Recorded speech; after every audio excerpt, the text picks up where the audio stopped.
Welcome to Aqua Talks, where marketing meets bold, game-changing ideas. Join your hosts, Larry Aldrich and Maddie Dudley, as they explore the art and science of cutting through the noise, capturing attention, and fostering meaningful connections with your audience. Whether you're a destination marketer, government contractor, or simply passionate about the transformative power of marketing, Aqua Talks offers engaging discussions, fresh insights, and actionable strategies designed to inspire and inform. Hi, and welcome back to Aqua Talks, the podcast where we dive deep into the world of marketing, whether you're just getting started out or you are a marketing professional. We have the insights to help you grow your audience and get more brand exposure. My name is Maddie. I'm joined by Larry today, my co-host. Hello, my name is Larry Aldrich, President and CEO of Aqua Marketing Communications and Brensis Technology LLC, which our show today is powered by Brensis. Today we are with our guest, talented video editor with Aqua Marketing, Nicole Clements. We're going to go behind the scenes and talk a little bit of secrets of editing, video editing. Video editing, That's it. Before we get into our Q&A with Nicole, we did want to talk about some trends happening in the tourism industry, and they so happen to have to do with video editing, or at least TikToking, which is, in my opinion, some of the hardest video editing. What do you think, Nicole? Yeah, TikToking I think is a great thing for planning travel. I love to travel abroad, and it's hard to plan a trip when you don't know anything about a destination. So I like to see where I'm going to go, and I use TikTok to plan absolutely everything. Like when I want to look at restaurants or just things to do, I just Google things to do in Rome, and then I planned a whole road trip around Ireland just using TikTok. Really? And my whole itinerary of where we were going from place to place. How does TikTok plan an itinerary? I thought, great for videos. So you just have to you can type in and search anything in TikTok. So I would literally type in road trip Ireland, and then people make videos of the map they did and places they went, and I see what looks cool, which doesn't always work out because sometimes you go to a tourist trap that looks cool but isn't. That happened to me in London. Yeah. I went to Sketch, this restaurant that's supposed to be really good for high tea and get the authentic London experience, and it ended up being paper plates. Oh no. Even though they have a Michelin star, I don't know, but it was very expensive for a very touristy experience. But I have had some really good opportunities or things to do by looking them up on TikTok too. It's essentially just another search engine that you use like YouTube or Google for planning a trip. Outside of the federal government and state government and local government, TikTok's not allowed. Right. So what are some other apps you may use? Is Instagram Reels allowed? Yeah. Yep. Okay. Instagram Reels. I don't know if it's quite there. I like TikTok better, but you could probably search the same things if you want to see the destination and see what you're going to be doing from a user generated content perspective. Mm-hmm. Yeah, I think since TikTok shut down, there has been an increase in Instagram Reels users. And then I recently heard about YouTube Shorts, which apparently we're on. So that's another video avenue to go down. But yeah. So when you're touring, vacationing, and you're using TikTok, do you take videos? I did TikTok one on our trip to Ireland. It's actually on our company's Instagram page. Much to my boyfriend's dismay, I made him do a video as if we were jumping from location to location. Came out pretty cute. As a video editor, really it's probably easy for you to take videos on TikTok and do those illusions that you see on there where the Eiffel Tower is as big as your pinky or something like that. Yeah, that part's easy in transitioning. The harder part is getting in front of the camera and being presentable and an actor. Oh, it's pretty interesting. Destination tourism with TikTok. Yeah, and hopefully with the new ownership, we can actually use it more now, or actually use it for some of our government clients. That would be great. Yeah, it really is such a good platform. So speaking of being on camera, thank you so much for being here today. Of and course. I'm just going to jump right into the questions. So can you tell us a little bit about your background and how you got into video editing? Yeah, so I've been editing professionally for 5 years now. I went to film school at UF. And editing is really not what I wanted to do at all. I really thought I wanted to be like behind the camera directing. And then the first job I got out of college using my degree was at HSN video editing. And I just fell in love with it. I don't know. And what inspires me about editing is that you can really take visuals that on their own might mean nothing and then put them together to tell a really compelling story. And there's so many different variations of the same story that you can tell. Even just combining the same visuals in different order can like create a whole new storyline. So the endless possibilities that editing presents, I think, is just fantastic. I'm such a visual learner too, or like I need something visual to see to really grasp the idea of it. So I'm grateful for people like you who can organize it and put it together. For someone just getting into video editing, what kind of advice would you have?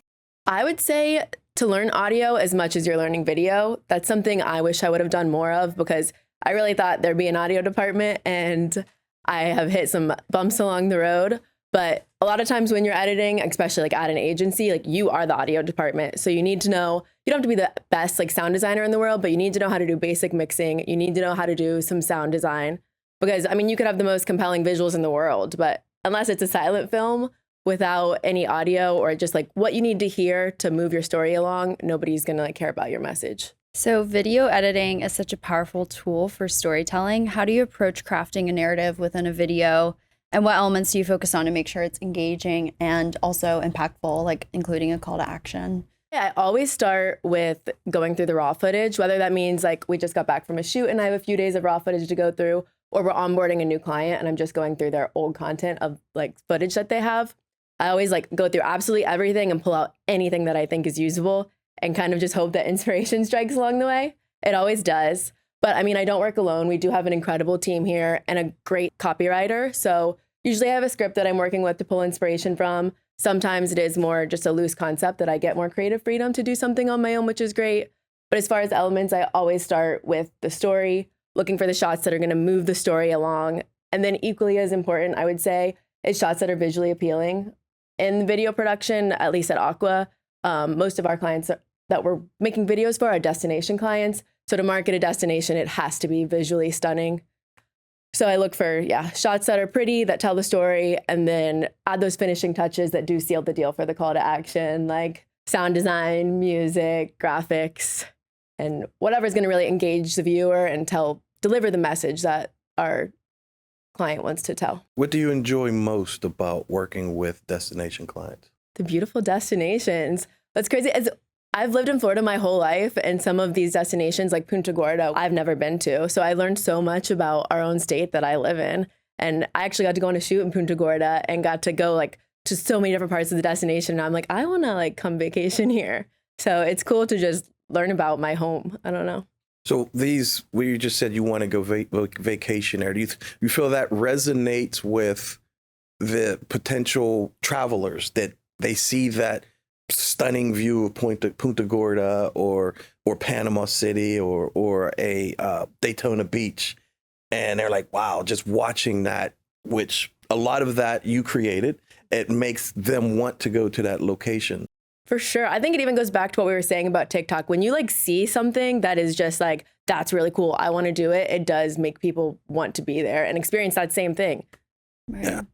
In the same vein as TikTok, so what video trends do you think are emerging that are relevant to destination or travel tourism space? I would say the biggest trend right now is user-generated content, because a lot of people think you need like a high-end production to tell your story or really sell it. And that's not always true, because I think user-generated content can bridge the gap between a business and the consumer, and it brings authenticity, it's cost-effective, and it can go viral if it's done the right way. And that's UGC with paid influencers, earned media. We bring somebody in.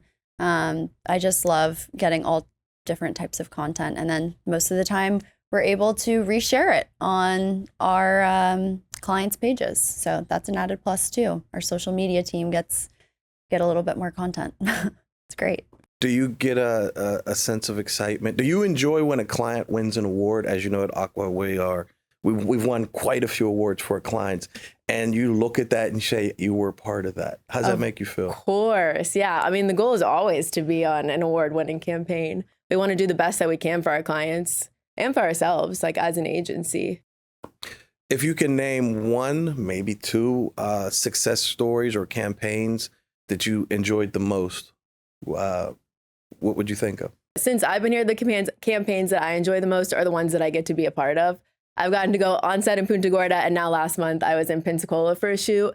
And it really is awesome to be able to see like from concept to final product and have my hands on like every part of the evolution process rather than just be the person putting it back together in post. So the most exciting things for me are when I get to kind of step outside of just being an editor and see it all happen. Okay. So being from Florida, born and raised, right? Yeah. Were you in Pensacola when it snowed? No. Unfortunately, in the office. I live in sunny St. Pete, so I was out in our office looking at downtown St. Pete on a beautiful sunny day. Yeah. I was in New York actually that weekend, and the team from Visit Pensacola was there, and it was snowing in New York, and we were just talking about how crazy it was that it was probably colder in Pensacola than it was in New York at that time, but monumental. So Nicole, looking ahead with all these emerging technologies coming through like VR, AI, how do you think it'll impact video editing? So I have so many things to say about AI. First of all, I'd be lying if I wasn't a little afraid that it might take my job someday. But I think AI is an incredibly powerful tool that has totally been a game changer for video editing. It's also something that I think we need to proceed with caution with. So on one hand, it has saved so much time on the technical side of editing, like what used to take me hours to mask something out of a frame and go frame by frame by frame throughout the entire scene. AI can now do sometimes just in minutes. So saving that time on the technical side gives you more time to be creative. It also can like just save you if you didn't get something in camera and now you need to fix it in post, though you should never fix it in post, fix it in camera. But so it can be a powerful tool that like makes editing so much easier. But on the other hand, I think it's something that we need to be careful with because it is just advancing so much, and we're seeing things now, which are great that like Premiere came out with a new feature that you can extend a clip and it will like artificially like make the clip, add on a couple of seconds to the clip of like whatever you were shooting. And I think just last night I saw a TikTok video of someone that was like an AI generated human talking to the camera like a content creator that looked, it wasn't perfect. I knew it was AI, but it looked very real. And it's kind of scary to think where that might go down the line as it's getting more real. I know with VO now we can take a couple of sentences of someone speaking and create a really realistic VO that you make it say anything that you want it to. So, we did that with you recently. Yeah. So we have in the AI wrong Nicole. hands, it can be like unethical. So I'm hoping that never happens, but it'll be interesting to see where AI does go in the future. What are some of the most common challenges you come across as a video editor? I would say something that can be challenging is when a new client comes on and they don't have an extensive library of footage to pull from. And we need to get a video out for a campaign and also just either don't have time to put a shoot together right away or they're not ready for one. So it can definitely be hard to make something brand new from existing assets, especially when it's a limited pool of assets. But I do really like that challenge. It kind of goes back to the magic of editing and how there are so many different storylines you can create from the same footage. So it's like putting together pieces of a puzzle. And I know if you keep rearranging them and adding new elements, you will get a new story and a product that's deliverable. Is there anything you're particularly excited about for future working with Aqua and being in video editing? I'm excited about the opportunity to potentially be on set more. Being on set has been so fun. It's great to get to know clients in ways that I don't normally from behind my computer and really take on new roles and responsibilities and evolve my skill set. I know a guy that might be able to help you do that. Yeah, I'm hoping. I have to have a talk with him. Well, thank you, Nicole, for joining us today. Thank you for having me. This has been great. Good. If you are interested in learning more about our podcast, please go to aquatalks.com. We are also across social media platforms as Aqua Marketing. Please follow us there. If you liked this podcast, please give it a thumbs up or subscribe. And to learn more, go to aquatalks.com. You've been listening to Aqua Talks, where marketing innovation takes center stage with bold ideas and actionable insights. Ready to take your strategies to the next level? Visit aquatalks.com to book your free consultation and explore resources that empower you to thrive in today's fast-paced marketing world. Until next time, stay bold, stay inspired, stay imaginative.